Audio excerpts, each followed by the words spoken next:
There's an Adventist physician in St. Helena, California. Her name is Dr. Arlene Taylor. If you want to write that name down in the back of your bulletin, take a look at her website. She's a brain specialist. She works with the brain surgeons and the neurosurgeons and the brain specialists, but she's especially been involved with neurosurgeons that are not Adventists, that they're not even Christian. They don't believe in God. And they've discovered something very unique. Jeannie actually, when heard her, did a powerful research about the brain, and I've gone to her website, communicated with her. She reports about these non-believer brain surgeons and specialists who are now doing laboratory experiments on, are you ready for this? Prayer.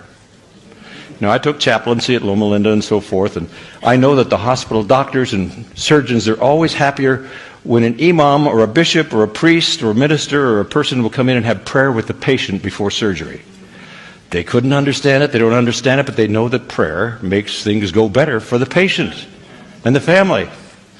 But how do you prove that in a laboratory? Because science in medicine is all based on testing and laboratory. You know, you've got certain drugs, you take some of the real thing and the others are placebo, right? And then they decide which ones to put on the market.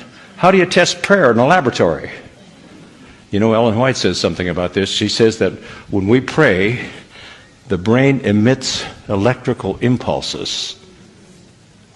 Now, I personally believe that God has a great big cosmic computer, and he can, that big screen, he can catch those prayers, and he can also communicate with me that way. But scientists now, Dr. Taylor says this, in blind studies, they have put these electrodes on your head so that when you pray for someone who's in intensive care in the Orlando hospital, maybe they're even semi-conscious, they don't even know. They don't know about this and you don't know. But when you pray a prayer for anyone, the instant you pray, something happens in the brain of that person you're praying for. That's scientific evidence now that they don't even want to go there because they don't understand this. It's something spooky. It's something mysterious. But there's power in prayer. And we're not praying anymore. Listen to this. I am not finished yet. Dr. Taylor has also discovered something else very significant. And that has to do with reading something spiritual, devotional.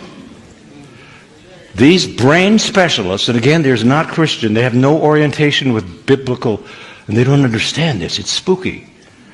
But they have discovered when a person reads something devotional for just 12 minutes every single day, out loud. You're not ready for this. And especially different kinds of prayer that are praise and so forth. They can actually change the brain cells, and that does amazing things. But reading something devotional, spiritual for just 12 minutes out loud every day, are you ready for this? Can actually reverse dementia and possibly impact Alzheimer's. This is science now, and they don't understand this.